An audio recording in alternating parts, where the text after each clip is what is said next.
Գյուրջան Կասկադ, հասանելի բնակարաններ 65 ամիս մարման ժամկետով։ Հենց այդ ձեր վերջի խոսքից սկսեմ, այդ դեպքում խնդրում եմ պարոն Գալստյան, վարկային տոկոսադրույքների այսօրվա շուկայում առկա մեղմ ասած անընդունելի մակարդակի ինչով եք բացատրում, եթե այդպիսի դրական ցուցանիշներ մենք ունենք, դա պետք է բերեր նաև վարկային տոկոսադրույքների տարբեր կատեգորիայի վարկային տոկոսադրույքների էական իջեցման։ Մինչդեռ մենք չենք տեսնում այդպիսի էական իջեցում, այլ հակառակը նույնիսկ առանձին դեպքերում ավելի խստացում, այսինքն ավելի բարձրացում։ Երկրորդ հարցը վերաբերում է թեև Տիկին Մանավազյանը ողջավորված ներկայացրեց, որ դուք փայլուն գաղափար եք ներկայացրել կապիտալի շուկայի զարգացման վերաբերյալ, խնդրեինք, որպեսզի մեզ էլ լուսավորեք կապիտալի շուկայի մասով ինչ եք նախատեսում, որտեղ ձեր խոսքում առաջկա տեսլականում 0 խոսք կար կապիտալի շուկայի վերաբերյալ։ Եվ վերջապես երրորդը, որքան է կազմում այս պայդրությամբ կൂട്ടակային կենսաթոշակային ֆոնդերի միջոցների մեծությունը, դրանցից որ մասն է, որ ներդրված է Հայաստանի տնտեսության մեջ, եւ ինչ քայլեր եք իրականացնում մասնավոր կենսաթոշակային ֆոնդերի զարգացման ուղղությամբ։ Շնորհակալություն։ Պարոն Մինասյան, վերջին հարցից սկսեմ, եթե թույլ կտաք, միջոցները տրիլիոնից ավել են, 60%-ի չափ առնվազն ներդրված է Հայաստանում, բնականաբար ինքը դինամիկա անընդհատ փոխվում է։ Արդյոք այդ միջոցները ենթատեքստային, էլի, միջոցները սպասարկում են Հայաստանի տնտեսությունը, ես կարծում եմ, որ այո, ու վերջին ազգային ժողովի կողմից իրականացված փոփոխությունը, որով թույլատվություն տրվեց այդ ֆոնդերին 10%-ը դնել տնտեսության իրական հատվածում, մենք դրա իրական կիրարկումը կյանքում արդեն տեսանք։ Firebird-ի պրոյեկտի մի մասը ֆինանսավորեցին 2 կենսաթոշակային հիմնադրամները Հայաստանի, հա։ Ինչ վերաբերում է կապիտալի շուկայի զարգացմանը, ես ինչի չանդրադարձա կապիտալի շուկայի զարգացմանը, որովհետև կապիտալի շուկայի զարգացման ֆունկցիան պատկանում է էկոնոմիկայի նախարարությանը։ Կենտրոնական բանկը հանդիսանում է գործընկեր, որը ամբողջությամբ օժանդակելու է այդ օրակարգը։ Ինչա տեղի ունեցել վերջի տարիներին կապիտալի շուկայում, էապես ավելացել է կորպորատիվ պարտատոմսերի թողարկման ծավալները ու ոչ միայն բանկ, այլ նաև իրական հատվածի կորպորատիվ պարտատոմսերի թողարկման ծավալները, որը կարծում եմ լավ ցուցանիշ է։ Արդյոք բավարարված ենք դրանով, բնավ, այսինքն այդտեղ շատ գործ կա անելու, համ այդ կորպորատիվ պարտատոմսերի շուկայում կա անելու, դրանից հետո հաջորդ քայլը լինելու է բաժնետոմսերի շուկայի զարգացումը, ու ամենակարևորը, ինչը մեր երկրին պետք է, դա լավ պրոյեկտների առկայությունն է, որտեղ ստեղծվել է մի պարադոքսալ իրավիճակ, որ մենք ունենք բավականին մեծ միջոցներ, թե բանկերը ունեն բավականին մեծ միջոցներ, թե կենսաթոշակային հիմնադրամները։ Երկուսն էլ շատ կապիտալացված են ու փող շատ կա։ Մենք իրական պրոյեկտների կարիք ունենք, այսինքն լավ պրոյեկտներ, որոնք հաճույքով կֆինանսավորվեն այդ երկու ինստիտուցիոնալ կառույցների կողմից։ Ինչ վերաբերում է վարկային տոկոսադրույքին, այստեղ շատ է խոսվում, որ վարկային տոկոսադրույքները բարձր են, ես չեմ ուզում համեմատականներ ասեմ, օրինակ Վրաստանի հետ կամ Ղազախստանի հետ կամ Ռուսաստանի հետ, տարածաշրջանի հետ։ Այստեղ մի քանի ֆենոմենների համակցություն կա։ Մեր վարկային պորտֆելը վերջին 3 տարվա ընթացքում աճում է տարեկան 20%-ով։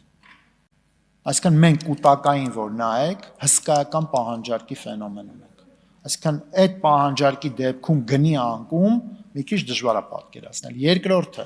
մենք կապիտալի բուֆերներ ենք մտցրել, այսինքն բանկերի համար թանկացրել ենք փողի գինը։ Երրորդը,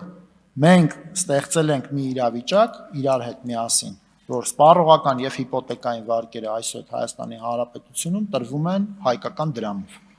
Այսինքն դոլարային կոմպոնենտ այդտեղ չկա, որը նաեւ առաջացնում է որոշակի կառավարման բան։ Բայց որպեսզի ես ամեն անգամ այս մակրո պատմությունները չպատմեմ, ես նայել եմ միկրո թվերը ու երկու ուղղությամբ։ Միկրո թվերը նայել եմ մանր ու միջին բիզնեսի վարկավորման ու միկրո թվերը նայել եմ հիպոթեկային վարկավորման։ 25 թվականի ընթացքում հիպոթեկային վարկավորման շուկայում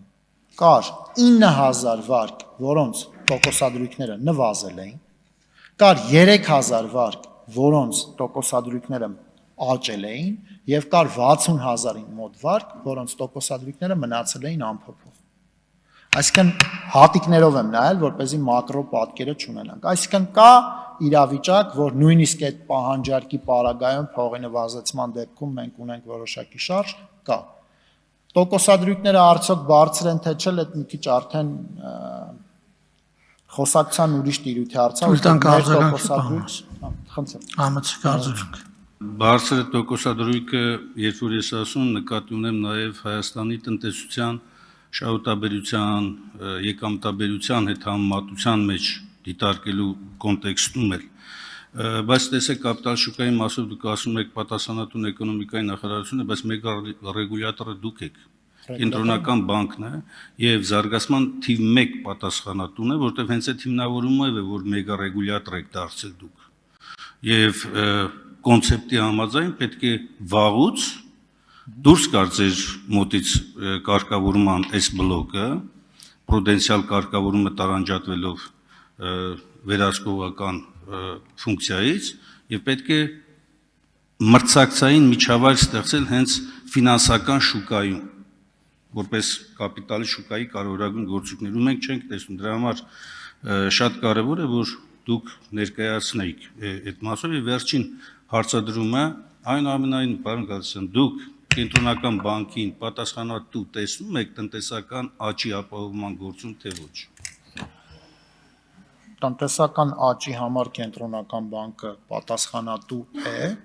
որովհետև տնտեսական աճի ապահովման ամենակարևոր գործիքը դա մակրոտնտեսական կայունությունն է։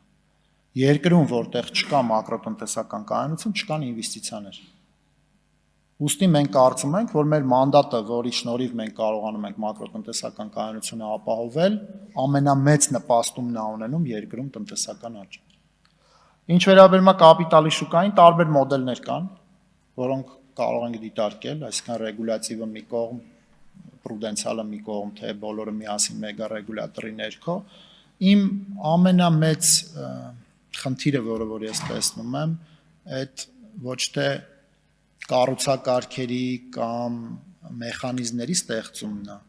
այլ իրական հատվածում իրական պրոյեկտների շահագրգռումը,